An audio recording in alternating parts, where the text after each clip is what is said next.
You're listening to the Heroes Powerhour presented by BlizzPro.com. Your hosts, Balrog fan Zexorus and DJ Tyrant.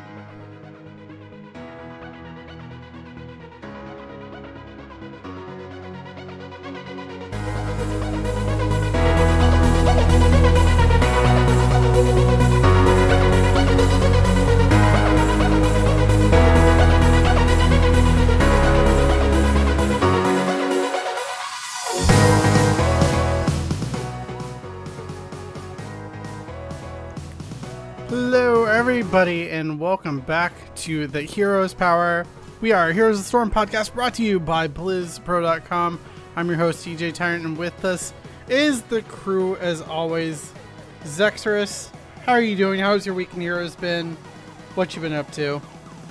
I haven't played any Heroes at all, to be perfectly honest. I've been really busy this week, so I haven't had a chance to sit down and actually play Heroes until just tonight. I did the Bloodlust Brawl, which I forgot I just violently hate.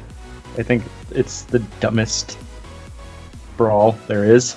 It's a real crapshoot, is what it is. It's real crap, is what you meant. Okay, yeah, that too. So, but other than that, it's just been me just plugging away on the player versus player on Final Fantasy 14 and realizing how lazy Machinist is there. It's just sit way back and just pot shot anybody who comes into range. It's a lot of fun. I enjoy it. Charlie, how about you? How's your week in gaming? Pretty busy actually. I didn't get a chance to do a lot of gaming. Mostly just mobile phone stuff. We played some Heroes today, and that was fun. Not sure how I feel about Stukov yet, but we'll get into that. I know I'm not a fan of the shovel. Yeah. It requires a little bit of coordination. Not in the hands of Willie. Oh my gosh. I didn't see a single good shove out of enemy Stukovs either. I saw two out of Willie that were good. Oh, actually, before you jumped in, he kept shoving. We played a game against Cho'Gall, and he just kept shoving Cho'Gall out of the fight. That was pretty great. That's pretty funny. Sounds good. Yeah. But yeah, P Flame G, how about you? I'm just gonna talk about the pre-show games. But I played two games. I played one game as Kael'thas and one game as Gul'dan.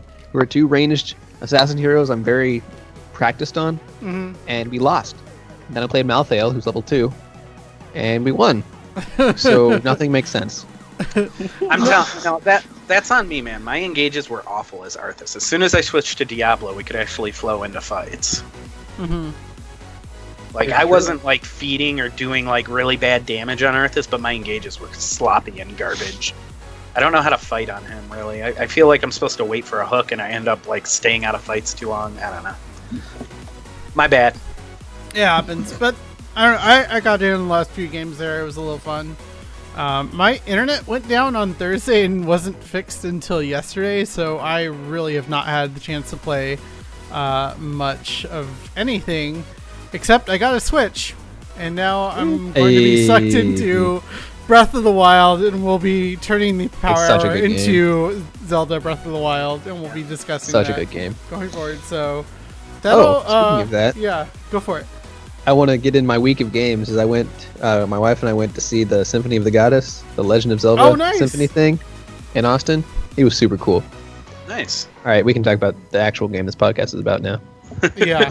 No, that sounds cool. I've always loved video game concerts. I got to go to the ones that they had at BlizzCon for, I think it was Video Games Live, and obviously I'm a big fan of Blizzard music. Otherwise, I wouldn't be doing a podcast about Blizzard games. But it was cool to see that done. But yeah, I imagine the Zelda one was particularly cool. I know they've done that for Final Fantasy and other games as well. I think instead of doing the podcast, we should just let Carl hum 3 of his favorites. Yeah, there we go. Oh my goodness. But we did have a really awesome interview that we got to do with Casanova from No Tomorrow. And Zex, do you want to explain a little disclaimer before we start this up? So, the interview was great. We had a lot of fun doing the interview. And then I go to, check the file and I realized there's no audio on my end. There's perfect audio out of Charlie and Casanova. There's nothing out of me. So what had happened was OBS randomly decided that, hey, you know what? We don't like your microphone. We're going to switch it back to default. And I didn't realize it before I started the interview. So I had to go back this morning, go through the interview, write a script out of what I thought I'd said just by watching my lips move. And then I had to go back again and then record the script over what I thought I was saying. And so we dubbed our own interview. I dubbed my own interview, essentially. So it's going to look a little kung fu-ish, and there's a couple of parts where you're going to notice he has no idea what he said. Because, like, I'll stop short. You're like, oh, I was still talking crap. I didn't say enough. So you kind of hear me, like, kind of BS around a little bit, trying to, like, fill that space. So it's very... on my end, it's very kung fu-ish, so I apologize. It's fixed. I just need to calm down. And be like, okay, is everything good? Yes, everything's great. Yeah, love it. So. But yeah, I'm excited for this interview. I haven't watched it yet. I haven't had the chance to, so this will be a lot of fun. We're going to get into it. It's a little over 30 minutes long, and we'll see you on the other side to talk about the patch. Stukov, and many other things. See you in a bit. Okay, so we have our interview, and we have a very special guest. It's going to be Casanova from No Tomorrow, currently sitting in a tie for first place. Welcome to the show, Casanova.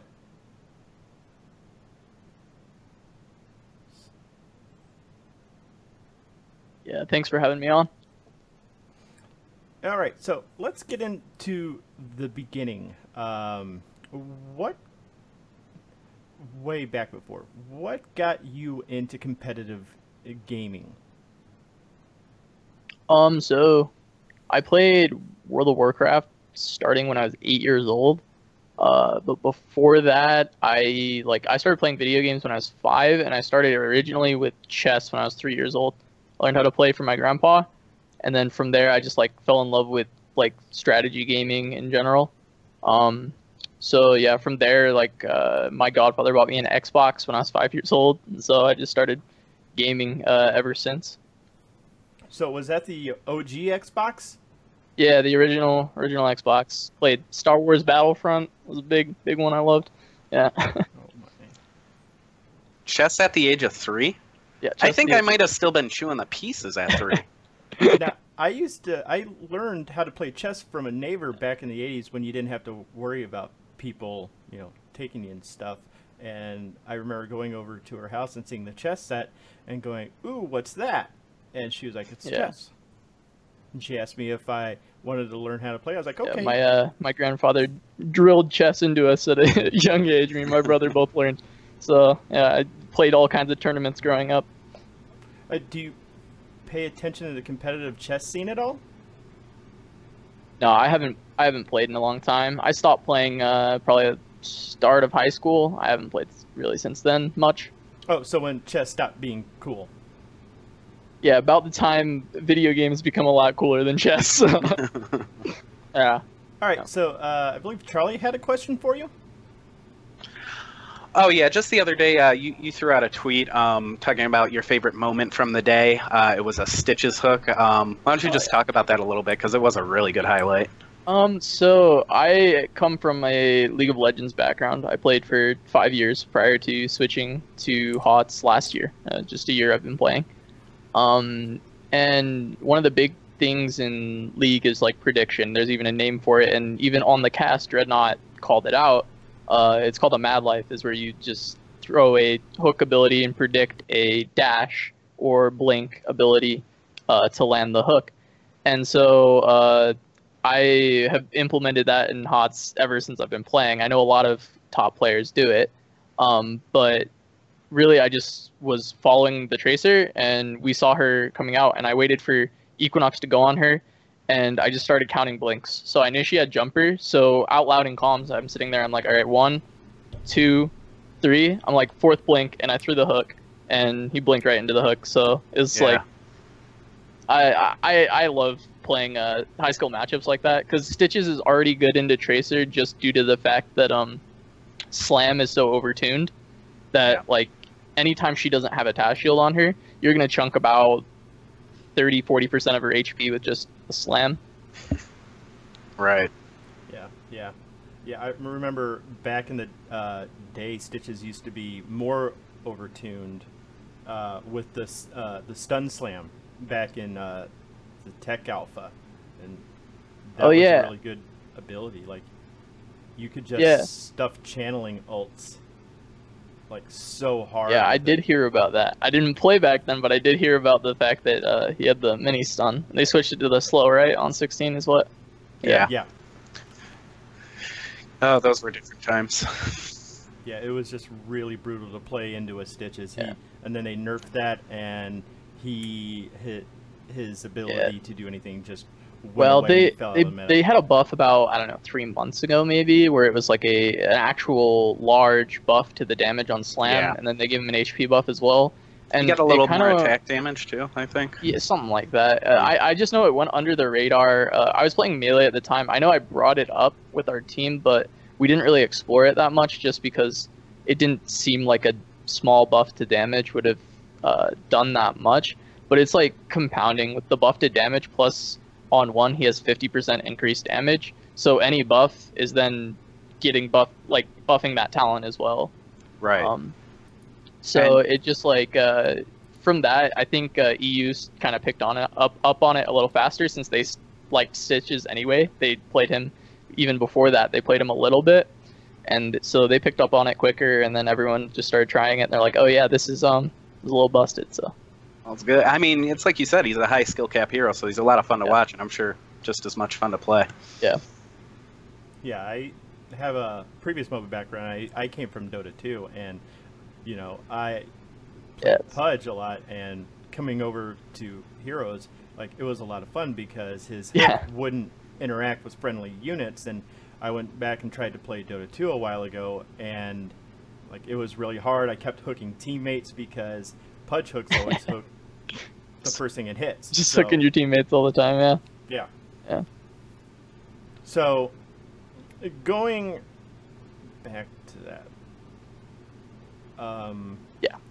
you played a previous role, and now you're the main tank role. How difficult was it to transition from the previous role you were in into that tank role? Did you have problems doing that at all, or did it feel kind of smooth for you trying to going into that tank role? So I'd say it's even like I'm still transitioning into the role. Like, I actually think tank is probably the hardest role in the game to play. People don't really notice that as much because, like, mechanically it's not that hard of a role. At least I don't find it that difficult compared to like melee assassin or ranged assassin. But there's so much more stuff you have to do as tank. Like, there's a lot more than just playing your character. Like, you have to body block skill shots and like anchor bushes. You need to be looking to know when to peel, when to dive backline, know when you can go in without just instantly dying, because as tanky as you are in competitive play, it's not that hard to blow up a tank. So there's really just a lot of like knowledge involved in the role, and like even before last phase, I never had any like real tank experience. Like, I played tank for one amateur team one time, but then I got switched back onto melee due to the fact that they felt I was a better melee player than the one that we currently had on that team. That's back when I played with June from Tempo Storm, before he made it onto Murlocs. Was that during Barrel Boys? No, that's long before. Like, this is, before I was even, a top amateur player. So it had been a long time, and on all the teams I was on leading up to Barrel Boys, I played a carry role. When we had double tank, our flex player played tank, and I would play a ranged DPS or another DPS. So I would only play DPS leading up to Barrel Boys. And in Barrel Boys, I played all the off tanks. So that was a learning experience for me. I had to learn all the off tanks. And then now I'm switching on to tank, and it's like a completely new world from what I was used to, because like as an amateur player, I was just known in the pro scene or in any scene as just this mechanically skilled player, and I didn't know that much about the game yet because I had only played for a few months at that time. So moving into this like role, which I feel is the most difficult role due to just the sheer amount of game knowledge that you need to like accumulate and how to know what you need to do at any given moment. It's just like it's very difficult, and I think that's why, I mean, if you watch my HGC games, I'm fairly inconsistent right now. I have games that just like I play incredibly and I do just almost everything right, and we have great games together. And then there's some games where I, don't do very well. Like I'll get picked off because like I don't think I'm gonna die from 100% at that point, but then like there goes my health bar, right? Like it just disappears. And it's like it's just things that I'm still learning, because even with the large amount of scrims we go through, like everyone plays better at tournaments, so you get punished way harder for small mistakes during your tournament matches. So there's a lot of times where it's like I look inconsistent right now, and I'm just working like really. I play a lot of extra hours playing tank, just trying to work to get to where I need to be. And to your point, even at the lower levels for tanks, like in Hero League and Team League, stuff like missed rotations or not watching your mini map, it can cost your whole team. Something simple 100%. Like that. There's so much you have to learn. Yeah. So I totally agree. The burden of gameplay knowledge and reaction is a lot heavier when you're in that role. Yeah. So you spoke about Equinox joining. What kind of effect has he had on the team? Yeah, so just the big thing about having Equinox is his shot calling. It's the reason we picked him up in the first place was to get a just proven, known shot caller onto our team who has good mechanics as well. Because I think that's the main thing we were missing.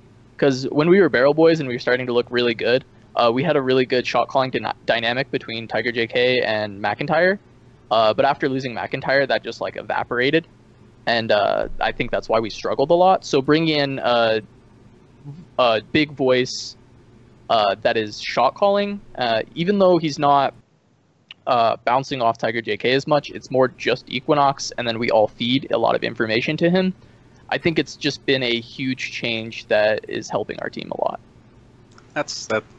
It looks apparent, that's for sure. It looks really good to watch. Were you going to jump? For sure. Yeah, I wanted to ask about that boss play. I think it was on Sky Temple, where you guys were down 20s. Cursed Hall. Cursed Hall. Yeah, you guys made that boss play and got core. And I was wondering how hard Equinox was yelling during that play. I feel like he was maybe going, "Go core! Go core!" So it's actually very funny. With that boss play, we were actually very calm. We were all sitting and waiting for them to go top. So we called for Jason to show on top side to make it look like we want to do our boss. And as soon as we saw 3 members of GFE on the top side, we instantly started their bottom boss. And the intention the entire time was to go core. It was like we're down 2 levels. It's 18 to 20. This boss, it's late enough in the game that they don't have enough damage to kill it in time and kill us. So it should be a core guaranteed once we get it. And then we took the boss, and so we just like knew going in, like we're like boss and then core. So we're just kind of all keep reminding ourselves like play slow. And then we were like, we called to pressure them off of the boss. And since they had this comp to blow up Tracer with the Cursed Bullet and the taunt, I ended up getting picked. And I think Akka, was he on Brightwing? Yeah, he was on Brightwing. He landed a really clutch polymorph onto Tiger, so he couldn't get his palm off on me. And so they ended up being 4v5, and that's the point when it got a little bit more loud and everyone was yelling, like core, like a target specifically to just peel off of someone. And those 4 played the core extremely well, and they were able to get the win on that. So it was a really gutsy play, and it was really frantic and hectic to watch as a viewer. And oh yeah, absolutely. We absolutely love watching those kinds of high stress plays. I mean, it's just amazing, to see. Oh, I feel you. And the thing is we go into it, we don't know 100% that that's a core. Like we're pretty sure we can get it, and we know what we do know is that's our absolute best option. Like, we can't not make that play. If we don't make that play, we're just definitely going to lose in a few minutes. Like, we'll just slowly bleed out because they have 20s on us. They're going to get a curse soon or whatever. Like, we know we're going to lose if we don't make that play. So at that point, we take the one play that's given to us, we push for the core. You know, after we won, of course, everyone's screaming, popping off, like, because, you know, you get so excited that you were able to take a game that was, you know, that one game we were like, you know what, GFE, I think we said they kind of outdrafted us, even though usually on Task Tracer we're just extremely comfortable, and we've shown that. I think we only lost one Task Tracer game, and it was that last game 5 against GFE, and we threw that game so hard, like we had the lead the whole time. So we were very comfortable with that, but we think they just had a great draft into it, and they played the rotations really well, and it was just, you know, we just made the better end game calls, and we were able to win. Yeah, that whole set was, you know, absolutely, you know, amazing. You know, the set could have gone really either way, but I definitely feel like No Tomorrow definitely proved themselves in that set. You know, it was really really fun to watch. Yeah, not trying to take anything away from GFE. They definitely earned it. I'm just saying that one Tomb of the Spider game in particular, we were in the driver's seat the whole time, and all we had to do was get that last turn in and end the game, and we just ended up splitting up and trying to do too much at once. We tried to do boss and stop turn-ins, and I think I ended up getting picked because of that, which was my own mistake. And after that, it gave them a chance to come back, and we made a few more mistakes down the line. They played the comeback really well, and they ended up winning. So a lot of props to them as well. Too many mistakes from us that we couldn't possibly have at the international stage, so it's good to learn that now and then keep working towards that, because mistakes like that are going to make you lose every single time against good teams. So going back to HGC talk, in the last phase, you guys were a Crucible target, and now you guys are in a tie for first place. How does it feel going from last place to the position you're currently in? Yeah, I think you're also a target for the Western class. So it feels good to be like winning now. It feels a lot better because it's more fun to like, we're all enjoying the game a lot more right now, which is very important. I think, like, if you're not enjoying it, then, you know, why do it?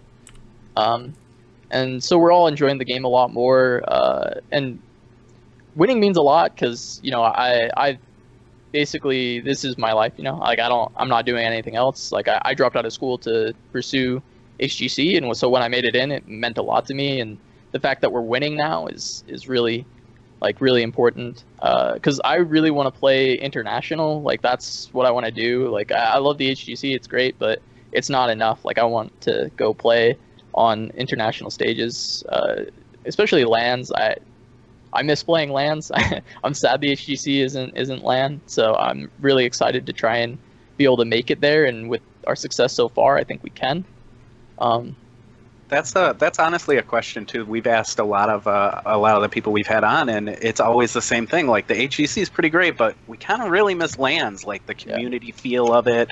The I don't know. There's more in it for the player. More I don't know how to say it. It's just a better presentation for the player. Better. Yeah.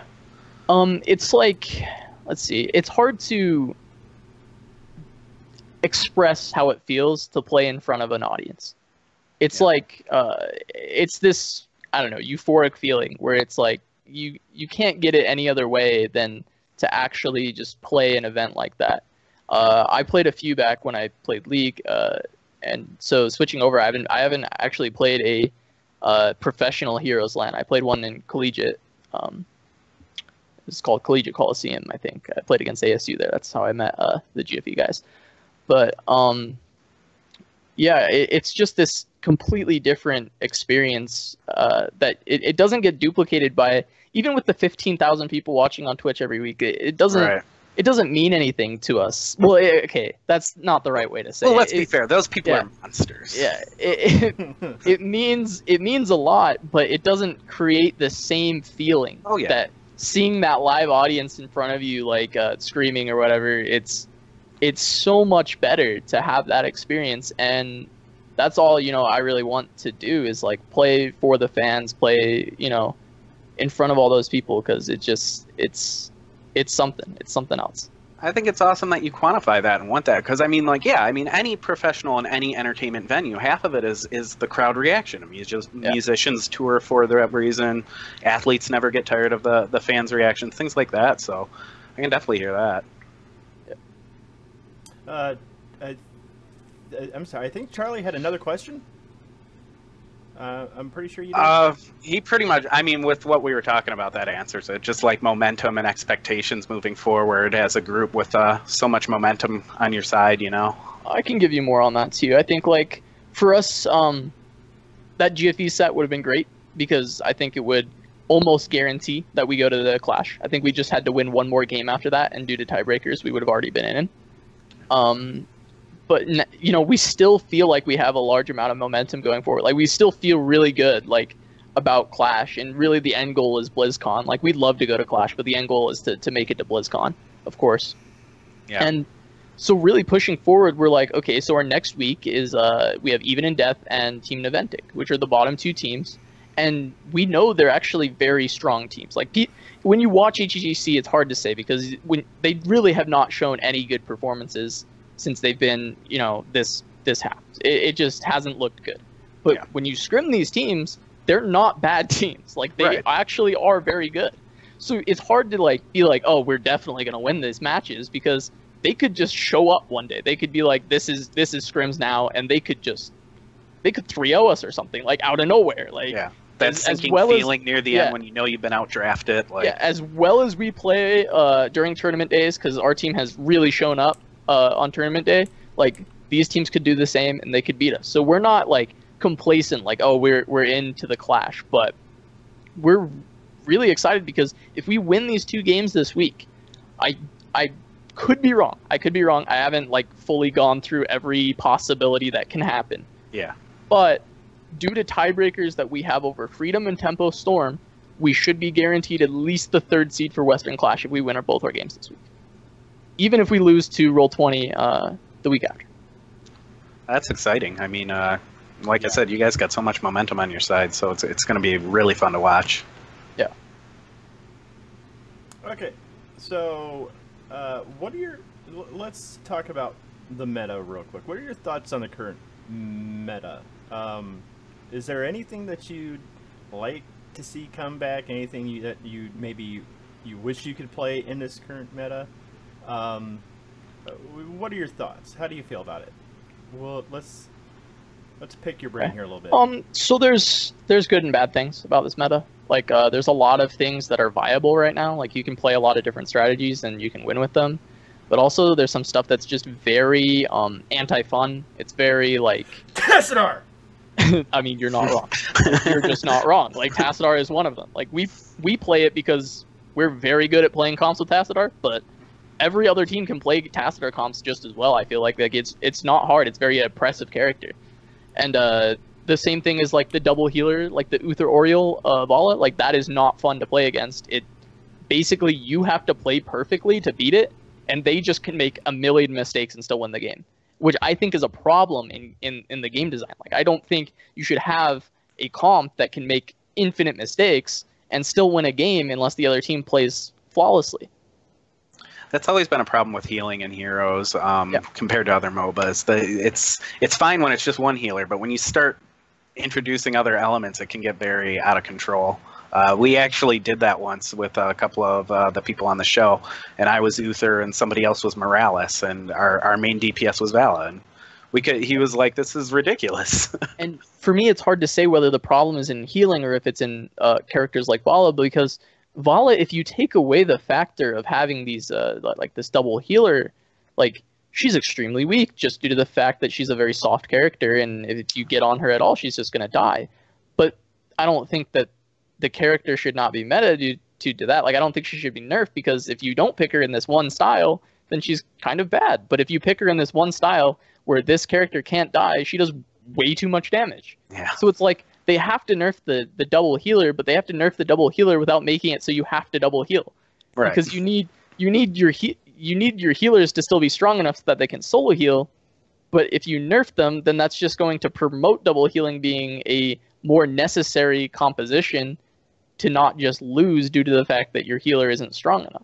And I think that was like one of the things I was sad about when they nerfed Malfurion, because I know he was a very dominant healer, but like he was one of the few healers that you would pick as a solo heal composition because he opened up more different concepts of like wombo combos and just follow-up comps, whereas picking Uther is like, I'm just going to keep someone alive in stuns, but my sustain's not great. Well, we'll just throw in an Ariel, or we'll throw in another healer to make up for it. Ariel and Uther kind of emerged right as Malfurion got nerfed, and it's like, wait, no, you can bring old Malfurion back. He's not so bad now. And yeah, that's just the nature of the beat. There's some weird interaction in this game. Like if you're a quick match player, it sucks to go up against somebody who queued up with, Cho'Gall and Ariel. It's just you can just get absolutely rolled for 10 minutes and go, okay, well, what was that? And like on top of that, right now they have Genji in the meta, and I love Genji. I really do. I think he's actually fairly well designed. I just think he might be a little overtuned because like you can see in his win rates, it's just a little absurd. And sometimes when you play against him, it's really weird because you pick the counters, you pick like a lot of CC, and sometimes Genji feels absolutely useless. Even in competitive play with like good Genji players, like you just dumpster him with crowd control all game.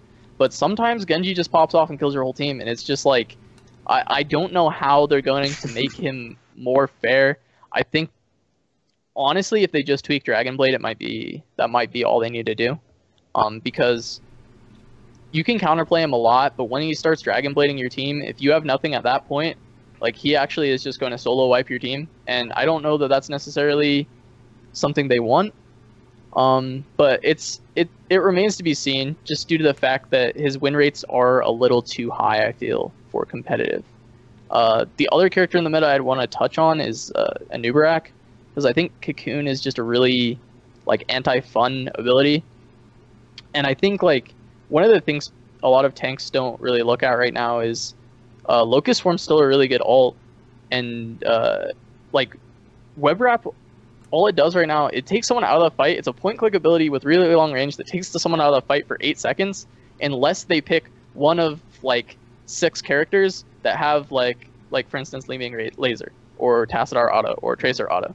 And then they just break it instantly, and then you've just taken a worthless ultimate. And so like, I wish they would find a middle ground, whereas it's useful versus every character, but it's not this broken like 8-second CC.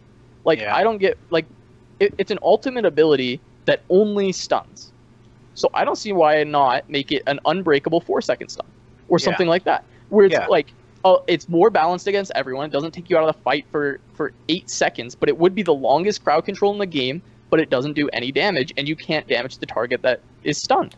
I think that would be balanced. Like I know that's like a very easy fix, and I see what they're trying to do with the range decrease. I think this is on PTR now, I'm not sure. But they decrease the range and decrease the missile speed, which I do like those changes, because for healers that have Ice Block or characters with Blink abilities, you can now more reliably dodge the Cocoon. But I still think I would rather see the direction of like making the stun time reduced, but also make it not a breakable thing where it just instantly breaks against like laser. It'd be like getting hit by a time trap, basically. Yeah. And the thing is nerfing Cocoon to the point where it's still a good pick, but it's not always the right pick, would be good, because they have a good ult like Locust Swarm as the other option. For instance, it has a 100% win rate in HGC right now, because I played it versus GFE and we won with it. So I think I'm the only person who's played Locust Swarm the entire HGC. Nice. I'm also the only person who's played ETC in all of HGC NA. Someone else picked it in Europe, actually. Casanova, the only guy in NA who wants to have fun with Anubarak. Yeah, only guy who wants to have fun. It's also awful playing Cocoon. Cocoon is awful. I hate it. Like, you throw your Cocoon and you E in, and if the target doesn't die before the Cocoon breaks, you're actually just a worthless character. Yeah. And like, if you ever burrow in against like actually anybody, it doesn't matter. Like, you burrow in against anybody and your team doesn't follow up instantly, you just die every time, because he's like the softest tank in the world, I swear. See, and I like it as like an escape mechanic, but But when then why are you taking that? You're a it tank. sucks because you have to use it. You have to use it as like you have to use your burrow charge as an escape like half the game, and it just feels so awful. Like I don't like playing a noob rack, but he's the best tank right now. Probably Stitches a noob, probably a noob first, then Stitches. So Yeah. I have to play it, and it's horrible. God, he hates Cocoon almost as much as I hate Enough to Share. Like, I get so tilted when I see a Chen take Enough to I Share. don't think that's a good talent either, to be honest. Like, Thank I you. played a lot of. Thank I you. played quite a bit of Chen when I was playing melees. I don't like Enough to Share. I don't think it's very good. Wow, that I hate it. It's a terrible ability. It feels worthless. Just go Donkey Kong build. Uh, Donkey Kong build is where What's it's that? at. Donkey Kong build is where it's at. You just oh throw God, barrels. he just threw it all Yep, away. you gotta be a monkey. Love it. God, I just hate cake build. I go I've kickball never all had day. more fun playing a melee than playing like Team League and playing Chen and actually just casting W the entire game after I finish my quest. Just throwing barrels. So much fun. That's excellent. Oh, God. Okay. So, going back. Yeah, it's just frustrating when you can't move your character because this monkey's throwing barrels at you. Okay, so going back to the PTR, Stukov is in the PTR, and you can't kind of answer my He looks question busted. earlier. Go ahead. Yeah, Go what are ahead. your I said he thoughts- looks busted, but go ahead. Okay, so yeah, you answered my question. What are your thoughts on Stukov, honestly? Yeah. So I've only gotten to play one game, and I was told he's actually currently bugged. So maybe he's not as good as I think he is, but I actually don't see him being bad, regardless of if the bug is like very large on the healing number or not. Basically, there's a level 7 talent for Stukov that makes it when you detonate one of your W's, it reduces the cooldown to 5 seconds, I believe. Mm-hmm. And so your burst heal heals for about 1,000 at like level, I don't know, like 10, 13. It heals for a lot. It heals for way too much, right? It's like, people have been comparing it to Ancestral, which I believe is the bug. It's like healing too much, but like, even if it heals half an Ancestral, like that is insane. Yeah. And so like, even if it's healing double what it's supposed to heal right now, it's still good after they fix it. It's still amazing. So you go that talent, and you have this massive burst heal on a 5-second cooldown. Because as a good Stukov player, I expect any pro Stukov player that is playing it is going to abuse that talent. Because anytime they have their D up, they're going to throw W at one target after their heal has spread to all their teammates and hit their trait. It's going to go on a 5-second cooldown, and they're going to have healed their entire team to full HP. And then they can do it again in 5 seconds. Especially after, I believe on 13 or 16, he gets is it Patient Zero Universal Carrier? Universal I think. Carrier. It spreads back to him. I think that's what it is. Yeah, so that you get that talent, and basically you can permanently keep your infection on all 5 members of your team by just your positioning alone, which is what I was doing in the one game I played. Is you just position and you can permanently keep that hot up, even though it doesn't heal very much. It means anytime someone gets low, you just throw out W, hit D, and then it goes back on 5-second cooldown, and you respread it to everyone on your team. And so anytime you need to heal, you have the panic button of throw W, hit D, and if you need to use it again in 5 seconds, you can use it again in 5 seconds, but then you ping your team back, and you wait, like, I don't have a heal for 16 seconds or whatever, because at that point it's a little bit rough. But he's going to be a very high skill healer, because you have to play around that trait. Because I think if you don't play around that talent on 7, he's actually just very balanced. Like, I don't think he's that extremely oppressive or anything, other than that talent, I think, makes him absolutely busted. Like, will be best healer in the game because of that talent. Right now, he's #1 hammer killer. Because that's channel hilarious. silence outranges hammer. I saw that clip. I saw you have to take talents that I don't think you would actually take, Right. but it is so funny to watch like a hammer just sit there and can't do anything. She gets silenced into Oh siege my mode. God. That's amazing. Yeah, she can't get out of siege mode. Yep, she can't leave siege mode, and there's talents that make it so you can outrange her siege mode. So basically, you can't even auto him back. Because like usually, I actually think it would be fair because you silence her, but she can just auto you the whole time. So she can't move, so it's actually good for your team overall, but at least she can trade back and it's not completely void of any counterplay and you're just getting solo killed by the support. But if you take the proper talents, he can outrange it and you have to sit there until you're dead. I think that talent is either at 4 or 7 for the arm increase. If it's on 7, you could never take it. Right. But if it's on 4, if you're against a hammer, go for it. I think that'd be great against a hammer, because it is good against it. Even though she's not very meta right now, I'm sure you see her still a decent amount of Hero League, Quick Match, wherever. Like, it's a very funny counterplay, very fun interaction. His ultimates look really good too, both of them. Yeah. Yeah. Speaking about that, talking about Genji, you could always just shove him across the map. Well, I would say a good Genji player should probably not get hit by shove. It's not the quickest skill shot in the game, but a good Stukov player could still probably land it. There's some prediction involved. You can still catch that Genji. Yeah, just shove him across the map. I think shove, I do believe, is a better ultimate than the other one.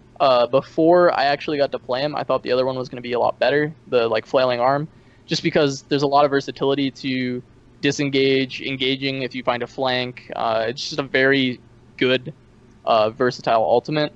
But shove has a 20-second cooldown. Yeah. And Yeah. that is just invaluable. Like, Yeah. if you can push someone almost across the map every 20 seconds, like, you're going to get it off probably twice in a fight, maybe 3 times, seeing as how you have so much sustain as that character. And just if you can catch it on a healer and push them completely out of the fight while your team focuses someone down, like, there you go, you just won the fight for your team. Push a tank out so you can't get on your carries. If the tank dives past you, push them into your fort. Like, there's so many good things you can do with that ultimate, and the fact that it's on that short of a cooldown, to me, makes it a must-pick over the Flailing Arm, even though I do believe the Flailing Arm is actually a very strong heroic ability. So I feel like the cooldown has to come up in the future. There's no way it stays at 20 seconds the entire time he's around. So maybe we'll get to see Arm later. Yeah, I completely agree with you. It's the same thing as Gust. Gust is still a must-pick, but back when it was 40 seconds, there was, even if they buffed Hinterland Blast immensely, you always pick that 40-second cooldown ultimate if it has impact. You want to have that quick thing. Right. Yeah. Especially Gust. I mean, it's Gust is broken anyway. So I think that's about all I got. I mean, I got a funny mention thing. You're actually the second Barrel Boy that we've had on this show. Oh, really? Way long time ago. Bass Drop. I don't even know Bass Drop. Oh, you weren't on. You guys weren't on the same. I played for Barrel Boys with Mac. This was right before HGC. He revived the name because he was enjoying playing with the team so much. Basically, he said this team feels like how Barrel Boys felt, and so he said we're gonna make the name Barrel Boys, and so that's how we ended up using it. So I only started playing HOTS about a year and a half ago now. I started playing for Heroes of the Dorm. I got pulled off of my team's league team because they weren't very good, and I was the only good player on it. And the HOTS team had some good players, so they were like, hey, come play Dorm. You can win free tuition. So I tried to play Dorm. We made it to top 16, but we didn't make it to the Final Four. And from there, I just pursued Pro HOTS. Very cool. Yeah. Very cool. So I believe we're way past the 30-minute mark. So are there any shout-outs you'd like to give out to anybody or anything like that? Now's the time to do it. I'll just shout out to No Tomorrow. That's just our team. Everybody's doing just an awesome job this season. So shout outs to everybody. Everybody's working hard. Shout outs to our manager too, Chrissy Flower. I want to just do a little quick shout out to Mainframe. They just been providing me gear as a player. They've been really just nice guys. It's a local company. I'm from Salt Lake City, Utah, so it's a local company that I want to give a shout out to because they've been really cool, giving out gaming glasses and hats and T-shirts and all kinds of stuff to me. So they're awesome guys. So quick shout out, Mainframe USA. And his Twitter's right below his portrait in our layout, so you can follow him there and probably find more information on that. All right, awesome. Thank you. All right, back to the show. And thanks for having us. Well then, welcome back to the Heroes Power. That was a really great interview, guys. So Thanks for putting that together, and man, get a really tight shot of P Flame G's eye there. I appreciate that. Oh man, but yeah, that was a lot of fun. Let us know what you think on Twitter or Twitch comments, stuff like that. We'd love to hear your feedback on these really cool interviews we've really lucked out and had the chance to do. Thanks to Zex for really pushing for that and putting these together and really taking the torch on that, so to speak. Yeah, and keep an eye out for my budding dubbing career for old Kung Fu films. It's coming out soon. The first one is Invincible Armor. Why don't you check that out? Are you going to be in the sequel for Kung Pao Under the Fist? Yes. Yes, I am. Oh my goodness. But yeah, we're going to transition to talking a little bit about HGC. And just like we were saying, no tomorrow. They're looking pretty good. I believe that they're tied for third right now, or they're just sitting at third right now. They're sitting at third. They're 3-1, but I think the big surprise for everyone is Team Freedom at 4-1, tied with Gale Force Esports at 4-1. Yeah, holding the tiebreaker. Yeah, owning the tiebreaker as well at 14 wins, 4 losses versus 13 wins, 9 losses, which that's insane. Yeah, and I still don't like Team Freedom. I think they're. I'm gonna come out and say I think they're a bad team. I don't know how they did it, but they're performing incredibly well. Like I will give them that. They're playing out of their minds. Yeah, I don't know. I don't like them. I think that's something. There's something really to be said though about Cure, because he's been talked for at least a year plus about how amazing of a player he is, and just no team was giving him a chance. Because what I've heard is he's difficult to play with, but clearly this shows that he can, in a proper environment, play well, and that's really proven out with their results. Do you think he's the kind of guy who micromanages? I mean, I don't know if you want to speculate or not. Do you think he's the kind of guy who micromanages a lot of stuff and just needs to be in total control, or? I almost equate him to a little bit of kind of how Equinox is, where he just kind of pulls the team with him, whether or not they want to go along for the ride. He probably a dedicated shot caller then. Oh yeah, I would say so. Because I mean, and to harken back to the interview, I mean that's exactly what Casanova said. No Tomorrow was missing as well. So apparently, a shot caller's the way to fame in HGC. Yeah. But any other thoughts on the standings in HGC North America? I unfortunately didn't get to watch too many of the games this week because of the internet issues. But well, we mentioned it on the interview. But the Gale Force No Tomorrow set on Friday. I went to 5 games. Gale Force played like small children in the first one. But they ended up winning the set anyways. But I mean, it was a 5-game set, and most of the games were competitive. And it was a big deal, right? Because prior to this, both the teams were 3-0, I believe. Yes. Or 4-0 or something. So we thought this was, determining number 1. And Gale Force, if they won this or No Tomorrow won this, they were going to win out the rest of the season. And then Gale Force lost to Freedom, which was weird. Yeah. Gale Force, they're still transitioning, I think, or getting used to. I believe Michael Udall is shot calling now. I know he's kind of dipped in and out of that role multiple times through being with Gale Force, but obviously they're looking good. The addition of Caffeine and K1 seems to have been the right decision so far.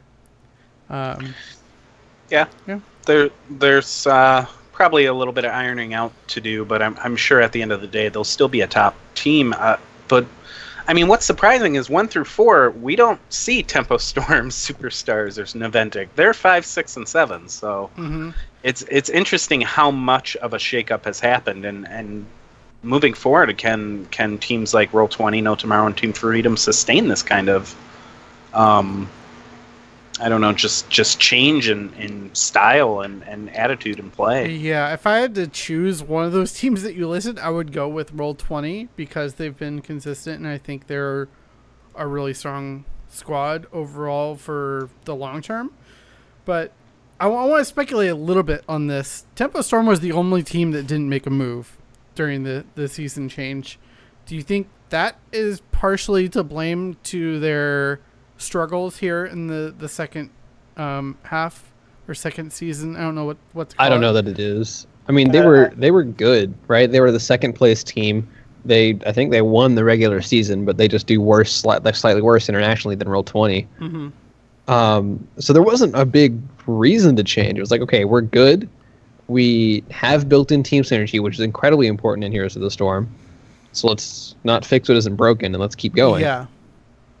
And I don't know what's causing it. I think they're underperforming, and Team Freedom is overperforming. Yeah.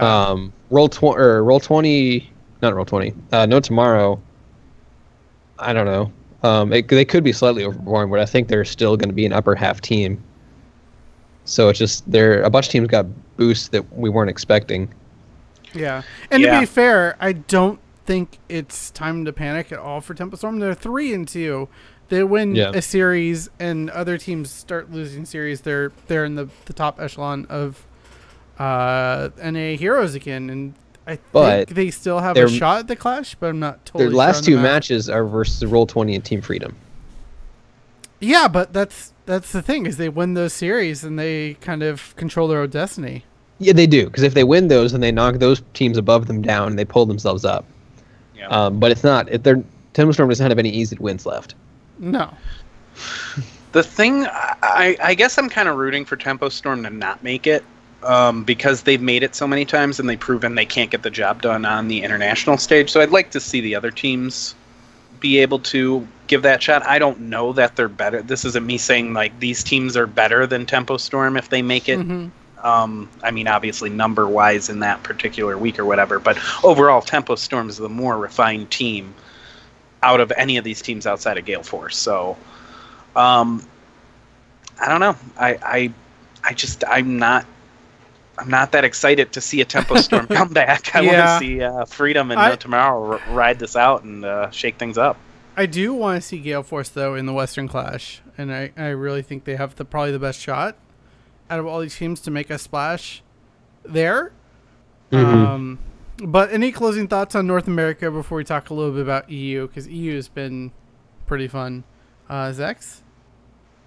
It's a clown fiesta. Just call it what it is. Yeah. Can't spell Clown Fiesta without an A. That's right. So we're going to move on to EU, which has one team completely through to the Clash already. That's Fnatic, sitting up top, sitting pretty at 5-0. They're looking really good. They've not let that big international win let them coast, so to say. But the interesting thing about Europe versus America is there's quite a bit more parity as you go down the rankings. Is every team has gotten a series win, including the new teams who came from HGC Open, Team Good Guys and Zealots. Tricked Esports beat Team Liquid, I believe it was this past week, and Team Expert has put themselves into the number 3 spot, and they lost the series to Fnatic, but they did take a game off of them that shows that gods do bleed. So, Power fan, what are your thoughts on EU currently, and as the resident Team Expert fanboy, how do you feel about them? I mean, I say pretty much week to week EU's the much better watch. It's honestly, time-wise, it's more convenient for me most of the time because middle of the day, you know. But I think Expert kind of might be backsliding a bit, and I hate to say it. but I really worried about their past track record of not handling big losses very well as a team. So I'm hoping that that's not the case this time, but I'm almost looking at that for Dignitas to overtake them now. Yeah, I mean, that's like you were saying last season. They had that big run in the first couple weeks, and then they lost that series 3-2, I think, against Dig. And I think after that, they lost every single series for a couple of weeks. They got 3-0'd by Fnatic in the next series 2 days later, and it was all downhill for a little bit there for Expert. And they've really solidified themselves as a team recently, and you can't let a Fnatic loss when Fnatic's already qualified for the Clash and just looks head and shoulders above everybody in NA and EU. I mean, they just beat Korea, right? A couple weeks ago. Right. They're the team. So, like, hopefully they're keeping that in the front of their minds and able to recover from that. But I have my worries that Dignitas is gonna come roaring back here. And, yeah, all eyes are on EU and Fnatic for sure. But talking a little bit about the games this week, Blizzard put out a really great article about some of the really great series this week. We're going to get a lot of really solid series. In EU, we have Dig versus Fnatic on Saturday to start things off. And, boy, does Dig have any shot here? Or is Fnatic just still Dig always has a shot. I think Fnatic will win it, but you can't count Dig out against anybody. Fnatic and Dig is like El Clasico of HOTS. El Clasico being a Dota reference to the legendary Na'Vi Alliance versus Alliance games from Dota 2. Oh my goodness. Which were really, like, if you've not watched that set between Na'Vi and Alliance. Was it International 3? It was International 3. Go watch that series. If you not watched that series, watch it. It is some of the best MOBA action, like MOBA set you'll ever watch. Like, just hands down. It's a gripping series all the way through.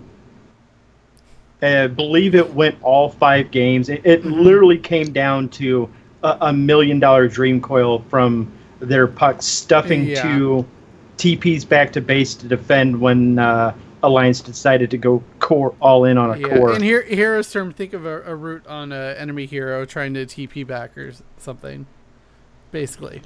Just a good, not even that, it just had to be a good moonfire, really.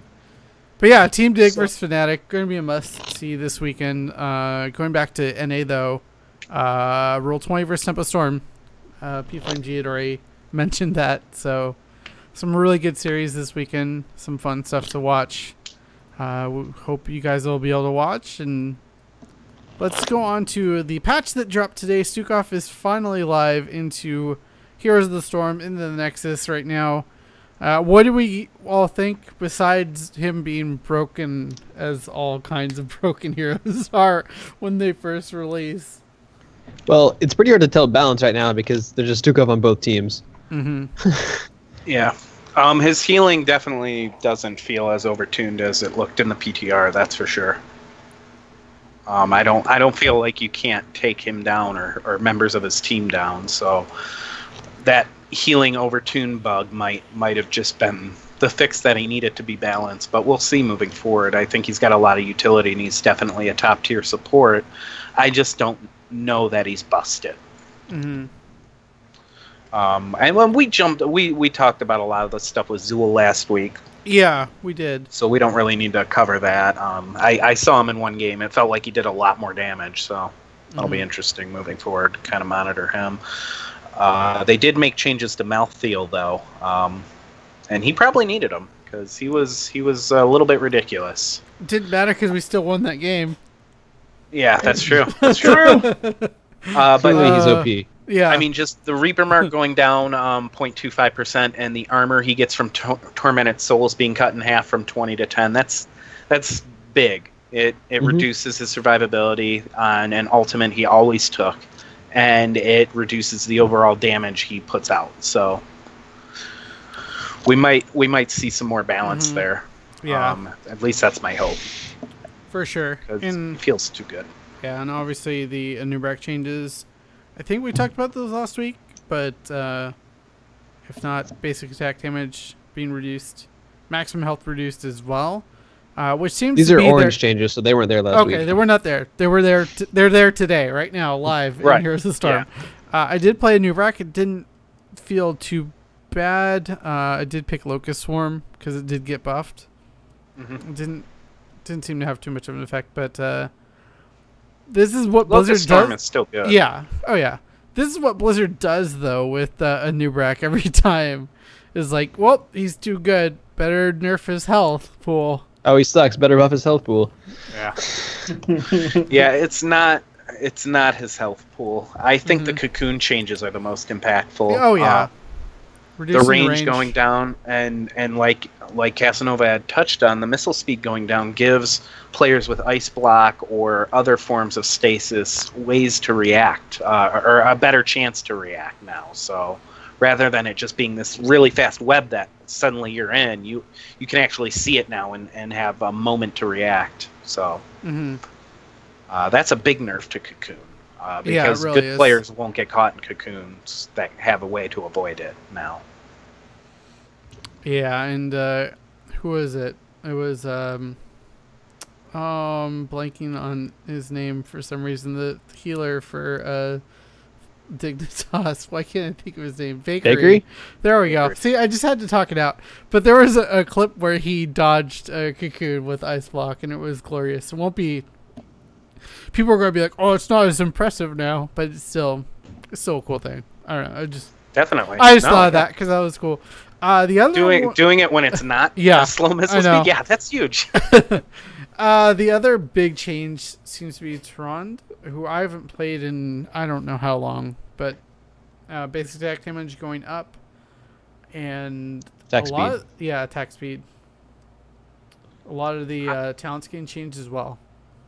I think she's going to complement Stukov really well. I feel like she heals just enough to complement some of his bigger cooldown moments, and she's a great assassin stun complement to most team comps. So she's really going to fit on teams.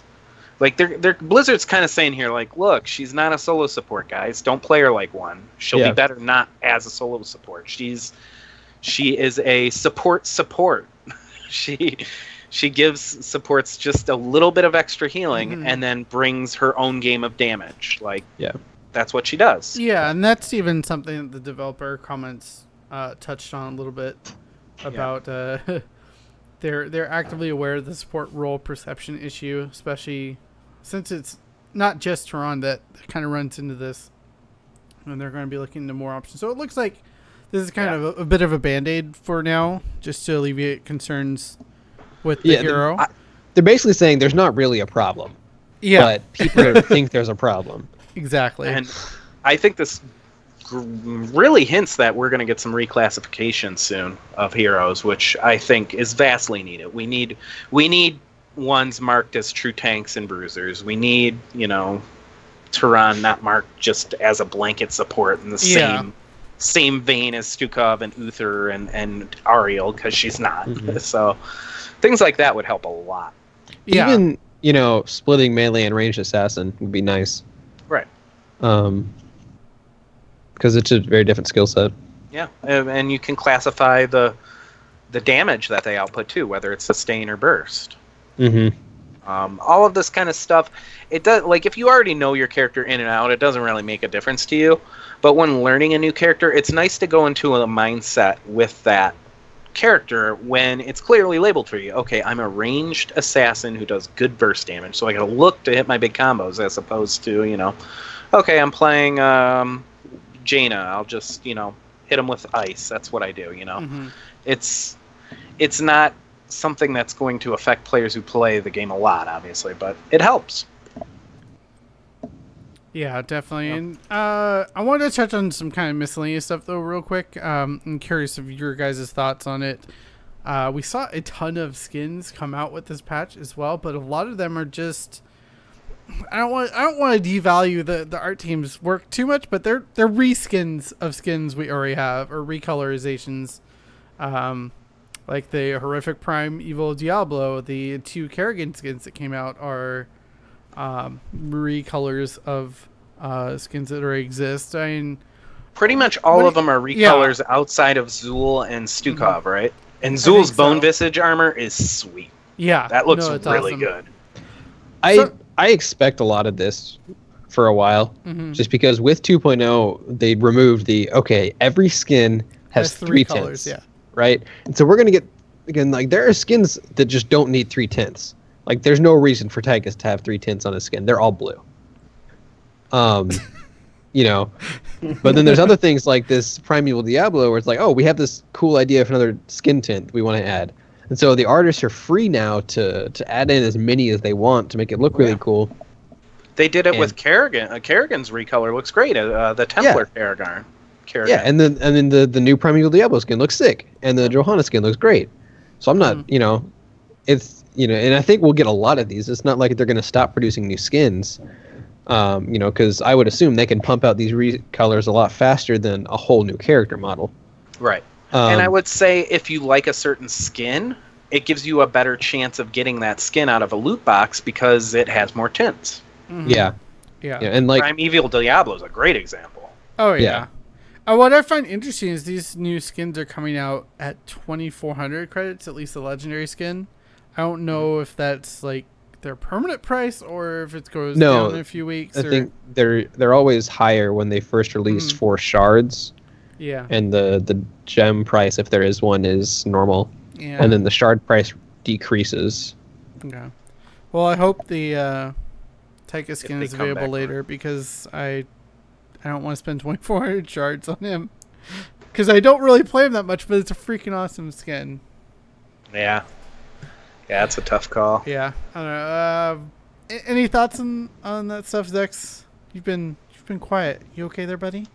Yeah, I'm fine. I'm just admiring. Busy submitting LipDub applications. No, okay. Yeah, there you go. Too much. Oh my goodness. No, I'm just admiring my Tychus and his shorts and his jiggly belly. Other miscellaneous stuff. Tickets for BlizzCon are sold out once again. There was a 3rd batch of tickets. I don't think we ever mentioned on this show, but if you follow BlizzPro.com, you would have heard about it. Also on Twitter at BlizzPro. Bloodlust Brawl is returning this week. Rest in Peace's pool party. And Zex's thoughts on Bloodlust. We already talked about at the top of the show, and it's not good. But I hate it. I'll go play it from my loot chest, and we'll see how it is. Balrog fan, any? I think we'll close out the show here. But any closing thoughts before we head out and close out? Yeah, I just want to thank Casanova for agreeing to come on the show and do an interview with us. We really appreciate him taking time out of his busy schedule to sit down with us and answer some of our silly questions. I had a lot of fun with that interview, and I was really glad that I got a chance to be a part of it. So thank you, Casanova. Yeah, most definitely. P Flame G, how about you? I don't have much. Zex? Nice. Same as Charlie. Thank you to Casanova for, dealing with my constant poking at him. Especially shout out to their manager. She was the one that was dealing with me the entire time. And trying to get an interview and everything like that. And yeah, they were a lot of fun to. He was a lot of fun to interview. I'd love to have him back on the show at some point later on down the road. Past that, I get those applications submitted so I can start doing my dub work now. Yeah, good luck with those, my friend. But before we close out, make sure if you are listening to us through iTunes, if you do like the show, go ahead and give a 5-star review. It really helps the show grow and continue to reach more people, and more people can hear these awesome interviews we've been having. Also, old episodes are also available in video form on youtube.com/BlizzPro. Check out our other shows on the BlizzPro network. West March Workshop, 6 p.m. Pacific on Wednesdays. It's all about Diablo 3. Necromancers just come out a few weeks ago. They have all sorts of stuff to talk about there with Season 11 coming out as well. Thursday at 7 p.m. Pacific is Payload Podcast. All things Overwatch, all things Doomfist. Go check it out. Mondays. I think it's Mondays now at 7 p.m. Pacific. I think they finally settled on time. Well Met for Hearthstone is there. The new expansion has been announced, so check that out if you're curious about the Death Knight thing that they're doing with that, which looks really cool. Arcane Analysis is the World of Warcraft podcast. It's audio format only, so check out forblizzpro.com for links to that. And as always, our Discord is up. Discord.blizzpro.com. Come chat with us. Come find some games with us. And that is going to be it for episode 109 of Here's Power Hour. Thank you guys for joining us. We will see you in the Nexus and see you next week. And as always, stay tight. Stay tight.